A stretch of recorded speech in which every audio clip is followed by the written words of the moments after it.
This is section 11, example 1, related rates. So, related rates are one of the most important applications of derivatives. All right, and it just involves rates of change of related variables. So, we want to know how a particular variable is changing at a particular moment in time. Okay, and you'll always be given everything except one thing, or you'll be able to find everything except for one thing, and that one thing will be your solution to the problem. So it's important that you do this in steps.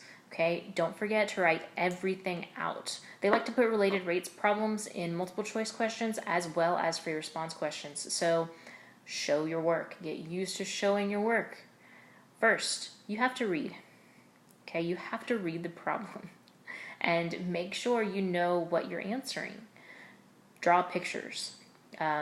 Graphicals, looking at a picture of any kind will help you understand what's happening. Identify variables, assign symbols, and label the picture. Okay, you want to write down everything it gives you. Everything it gives you, including the units. Checking on units could be a way that you end up getting a problem right or wrong.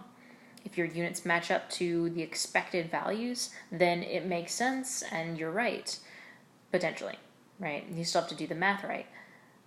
If you have the wrong unit, though, for what you're talking about, you know automatically that it's going to be wrong, okay? Because it doesn't make sense. So keep that in mind. Step 3, write an equation that relates the variables. Sometimes you have to use more than one equation.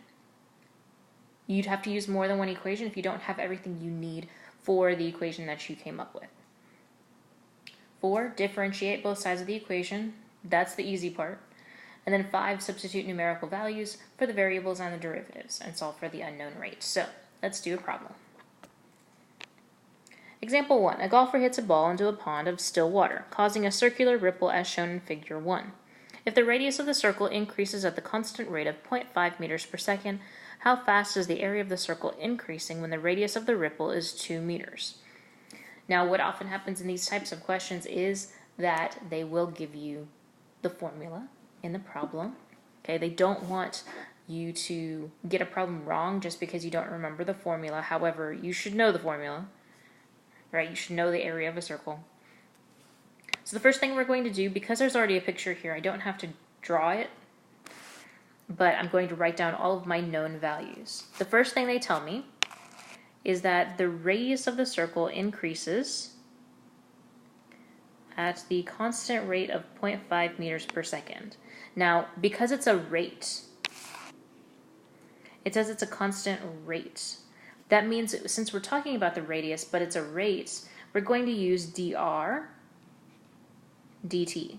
So anytime you see something in terms of time, that's the rate. Okay, and then the dr is because it's the radius's rate that we're talking about. Then we're going to write down what it was, so 0.5 meters per second. Don't forget your units. How fast is the area of the circle increasing? All right, when the radius is 2 meters. So it's asking about the rate of the area. We don't know what that is. So it's saying, well, what is dA dt? Right? I like to write it down and have a question mark because I need to know that that's what I'm going to end up solving for.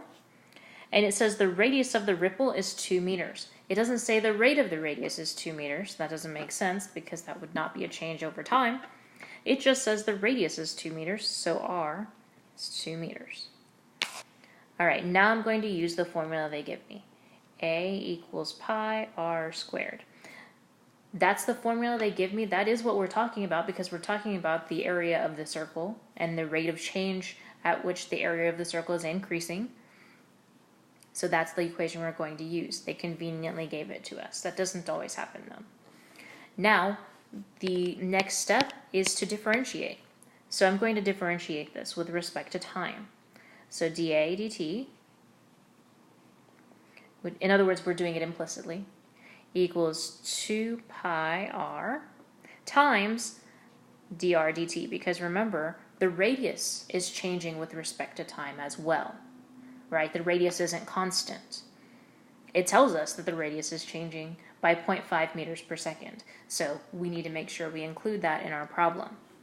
Now we are trying to solve for dA dt, so this ends up being a plug and chug question because I have everything I need.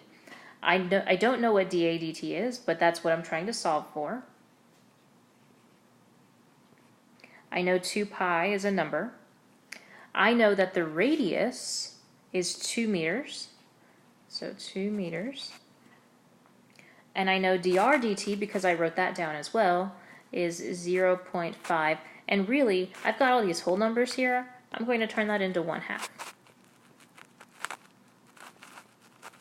meters per second. Now, I'm just putting everything together.